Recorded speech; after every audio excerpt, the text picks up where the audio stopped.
ألم تر كيف فعل ربك بأصحاب الفيل ألم يجعل كيدهم في تضليل وأرسل عليهم طيرا أبابيل ترميهم بحجارة من سجيل فجعلهم كعصف مأكول۔ اس میں اللہ تعالیٰ نے اپنی طاقت اور قوت کا منظر پیش کیا ہے۔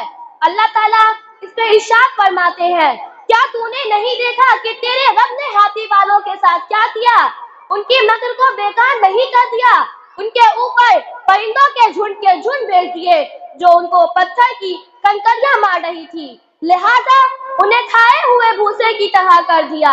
کیا آپ نے اللہ تعالیٰ کی قدرت اور ان کی عظمت شان، اپنے بندوں پر ان کی رحمت اور نبی صلی اللہ علیہ وسلم کی صداقت کو نہیں جانا کہ تیرے رب نے ہاتھی والوں کے ساتھ کیا کیا، جنہوں نے اللہ کے گھر کے خلاف سازشیں کی؟